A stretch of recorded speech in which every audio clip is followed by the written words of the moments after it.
Got a fish. Fish on? Yep. Nice. Good job, good job. Got him? Yep. All righty. Oh, he's a good fish too. Yeah, that's There what we we're go. talking about.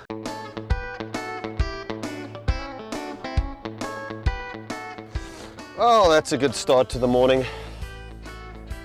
Nice little largie. Pretty fish. Let this one go. We need something bigger than this, right? That's right. We're gonna get him. We're gonna get It's a him. nice fish though. But that's a good start. Bite's been slow in the morning. That's a bonus, I think. Yeah.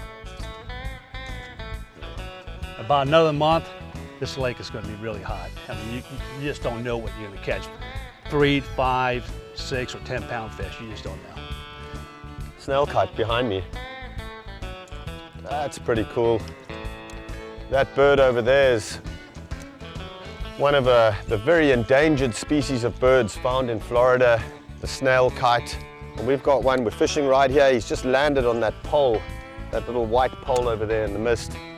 Very, very cool to see snail kite. You never know what you're going to see out here. You know, there was a time when there was estimated to be only about 60 snail kites in Florida, and their numbers have just come back so well. And it's all about their food source, which is the apple snail.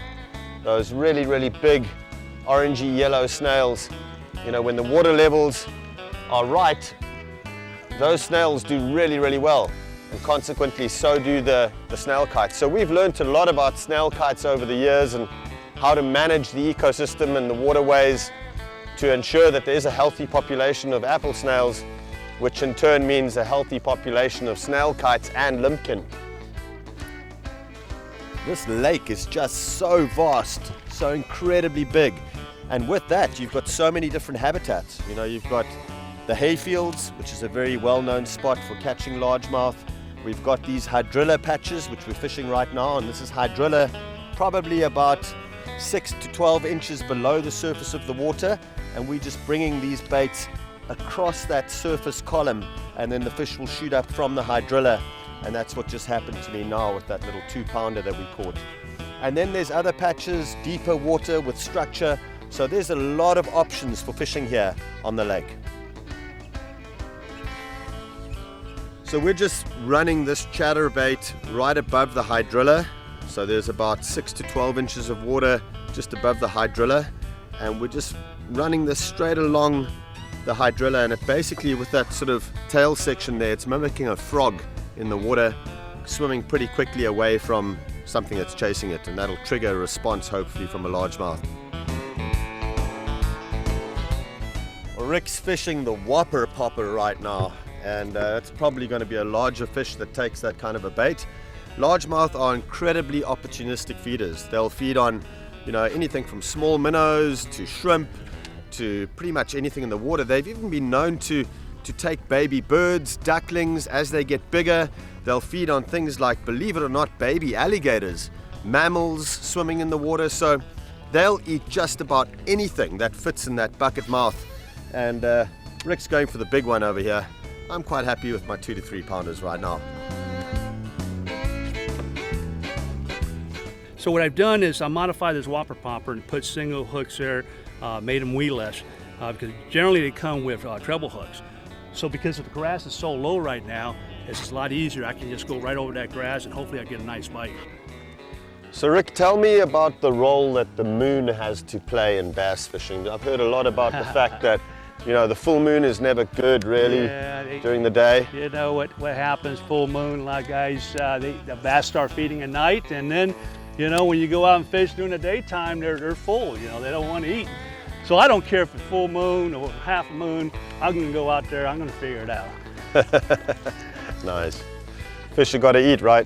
That's right.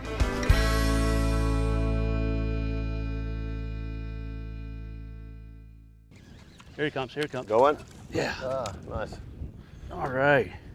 Woo. All right, we're tied. We're tired now. We're tied.